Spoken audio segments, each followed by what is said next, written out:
How we doing? Welcome to the Gear Up Capacity Building Workshop. I'm really excited to see everybody. It is pretty amazing to see over 1,300 people packed into this room. I got to be honest, last night when I walked in here, I was like, how are they all going to get in here? And we barely do, and that's a testament, I think, to the growth of this program and the strength of this program. So let me say a couple of things before I really kind of set a context for this event and the keynote this morning. The first thing is this. I don't know if you know, but we are in the 20th anniversary year of Gear Up. That's right. And we are really going to celebrate that this summer when we get together at our annual conference in July. You know, it's a big deal to be around for 20 years, serving so many kids, and with an eye on the next 20 and make sure that we are sustainable and that we grow. But something happened last fall in our 20th year, or moving into our 20th year, and that is we had the biggest grantee class of new Gear Up grantees in the fall of 2018. So, just so everybody knows who's in the room here, because some folks, as you know, when you get a new grant, have probably been on the job like 2 days. And here they are. Pretty good second day on the job, isn't it? So, can I have the 2018 grantee class stand up for a second? Can we welcome them to the family?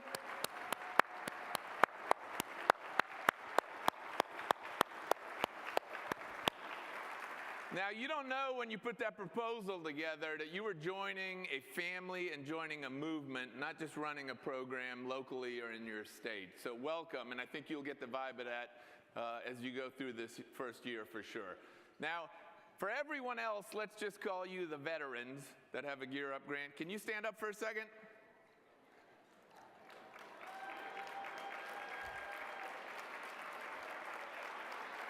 All right, let's give you a big hand. Stay standing for 1 second. For anybody in this room who's been around for the full 20 years, everybody else sit down. 20 years.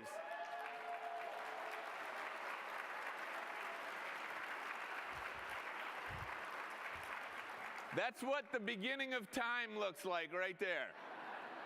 I mean, Gear Up time. Gear Up time. It's terrific. The other group I want to mention and acknowledge, it's two groups actually. The first is the Gear Up Advisory Commission that just constantly gives our organization, NCEP, the National Association for Gear Up, just sound on advice on our direction and how we serve the community.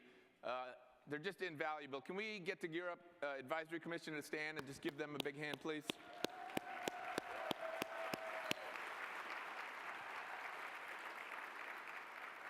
And the last group is my board of directors, and it's a group of talented and smart individuals, but who care more about what you're doing than you'll ever realize. Yesterday, I locked them in a room for about 9 hours, not focused on the last 20 years, but on the next 20 years. And they give their time, their wisdom, and their knowledge, and their connections to make sure that Gear Up and NCEP is strong, to ensure that you all can serve students in your communities in the best way. So, to my board, thank you very much. So as we gather here, and this is especially important maybe for the newest grantees, let me just put up the first slide. We gather under this construct of Excel, Prove, Mobilize. You see it on your tabletops today under the Excel theme. About 3.5 years ago, we started to reorganize how we looked at professional learning, because at the heart of everything we are trying to do as a national association is just help you get better, and that we're trying to get better as well. And so we reorganized under this theme of Excel, Prove, Mobilize. The idea that in Excel, that as a movement serving students, we had to have a mindset of continual improvement, and that we had to have the tools and the capacity to make good decisions to refine our programming and our services over time. Under Prove, that we had to collect the right types of information and data to be able to make that decision, but also have the skill sets, no matter what role you have in Gear Up, whether you're a college access advisor or an evaluator, to look at information and data, cull through it, and make the best decisions on how to move forward. And finally, mobilize. How do we find our unified voice Common values, collective impact. How do we communicate that together to amplify the voice, not only about the need of programs like Gear Up, but the impact and importance of Gear Up? And just, of significance, you should know, it was not only the biggest grantee class in 2018, we're at an all-time high for Gear Up funding at $360 million. We do that because you find your amplified voice, you communicate what you're doing, and in Congress, both Republicans and Democrats are hugely supportive of the program, currently and moving forward, and we're working hard at that. Another person that I want to introduce and invite him up is we couldn't do any of this without great partners. You have them in the field, we have them at the national level as well. And Texas Instruments, I'm not sure if they've been there since the beginning of Gear Up time, but I think they have been supportive of NCEP. We couldn't do it without them, but I know they're partnering with many of you in the field. So I want to invite up Cindy Lynch from Texas Instruments. Good morning. Thank you, Ranjit, for the opportunity to speak on behalf of Texas Instruments this morning. Thank you to you and all of your staff for all the preparation for this week. It's going to be a great week full of meeting new people and learning new things, and it's invigorating for myself and my colleagues at TI to be here to work with you. Most of the TI team that's here this week are former educators that served in the classroom. So we all have a passion for education and lifelong learners, which is why we are humbled and honored to sponsor the District Leader Institute. So thank you all, thank you DL leaders for making a difference and strengthening the college-going culture in Gear Up districts. Thank you.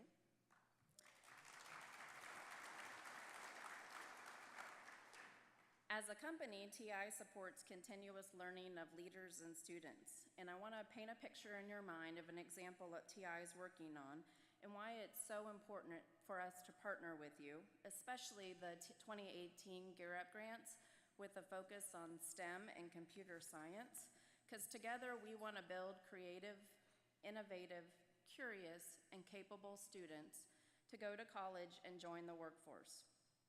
This story from TI.com is titled 5 Ways Your Drive is Changing Faster Than the Audubon. After your morning alarm blares and before your feet hit the ground, you grab your smartphone from the bedside table and summon your ride to work. An electric vehicle parked at a charging station a few miles away quietly begins traveling a seamless route toward your house through the smart city infrastructure that directs morning traffic for the droves of driverless robo-taxis. Arriving at your front curb, your robo-taxi pings your smartphone and displays your name and destination on the side window to confirm you're the passenger. It remembers your preferences from your previous ride, temperature level, seat position, interior lighting, and music choice, and adjusts for your commute. You don't own the car. It's rented, like city bike sharing or e-scooter sharing systems, but it also comes with a sophisticated artificial intelligence-enabled system on board. What once seemed like science fiction is on its way to becoming a reality for drivers. So as you approach this week, remember what we're all trying to do to prepare our students for the future and for the jobs that don't even exist yet. And as you'll hear from my dear high school friend Eduardo Briseño, the keynote speaker, having a growth mindset can pave the way for all of us to succeed in the future. Have a great week, and thank you for what you do each and every day for our students. Thank you. Thanks, Cindy. Now, did you hear that? Cindy and Eduardo, our keynoter today, went to high school together, and that's a totally random coincidence. Yeah, I know, some things just meant to be. All right, so let me just set a very quick context for this and a means of introducing our keynoter today. As someone I've already learned a lot from, and I actually have a bit of a confessional to make to him personally today and an apology. So let me do that. Let me tell you, at NCEP, we think a lot about learning, how to have better professional development. This summer, we're launching an online professional learning system with learning modules. It can't all be in person when we get together twice a year. It's pegged to individual job roles within Gear Up, for example. So we think a lot about it. But lately, I've been thinking about, when am I learning? Am I learning? as a professional. And so let me put up can we put up the next slide? Or pull up the slides up? Yeah, there you go. So how many people have seen this picture? Nobody? Is anybody on LinkedIn here? Okay. So you know on LinkedIn, and I'm not on much social media, but I'm on LinkedIn. So on LinkedIn, you get these little notifications. You know, someone posts something, or they like something, or repost it. So this thing has come up, maybe just to me for some reason. Maybe they've done some data analytics on me. This has come up a number of times under a title of the 5-hour rule. Okay, you know what the 5-hour rule is? It basically says that as a leader, and we consider all of you leaders, whatever your role in Gear Up, you have a leadership role. As a leader, you should be spending at least 5 hours a week reading or learning, all right, in your job. 5 hours a week. All right, so I started to think about that, like that's your responsibility. All right, was I doing that? So here's the kind of tagline of it. So why does the busiest person in the world, former President Barack Obama, read an hour a day while he was in office of president? Why is the best investor in history, Warren Buffett, invested 80% of his time in reading and thinking throughout his career? And why is the world's richest person, Bill Gates, read a book a week during his career? And this is funny. And why has he taken a yearly 2-week reading vacation throughout his entire career? Because it's the single best investment of our time. Now, I read this and I learned something that I want to communicate to my board. There is something called a 2-week vacation. And I plan to take one sometime. But I got thinking like, man, maybe I'm being irresponsible in my role. Then something happened last week that made me think about not only am I spending enough time learning, but when do we flip that switch of in a mode of learning all the time to maybe just worrying about our deliverables all the time? So this is what happened. Before I cue this is a video. I just want to set a context. This is Wakefield Forest Elementary School. The kid who was about to come up with the glasses is my 8-year-old Ben. All right? This is spelling bee. So Ben came home one day and he said, Dad, I'm going to be in the spelling bee. And I said, oh, great. I didn't know he had such an interest. So I went to this thing and I was sitting in the stand. So I just want you to watch it. It's 15 seconds, very quick. You ready? Here it is. Your word is wary. Can you use that in a sentence, please? Sure.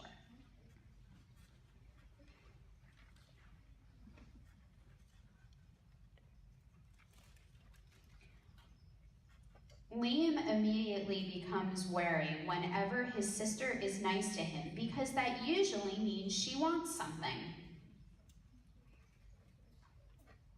Wary. W-A-R-R-Y. Wary. So Ben gets dinged out. Now I want to say the time before he spelled the word happy, which is a pretty good word to spell. So Ben gets dinged out. I know what you're thinking. I don't know if you caught the very beginning. You're thinking the same thing I did, right? What is wiry? I mean, the teacher totally mispronounced it. Totally mispronounced it. And then the other lady was like fixing his mic. So there's this thing in spelling bee, I don't know if you know, but as a parent, you can contest it, right? It's a rule. You can contest it. You have to handwrite something and take it up to the table. And wary is not the word. I was born in Malaysia, but my mom's English. It's not the word. And so I was sitting there and I'm thinking, I'm going to contest this thing. And then I was like, I don't want to be that dad. But I am that dad. But I did not contest it. So Ben dings out.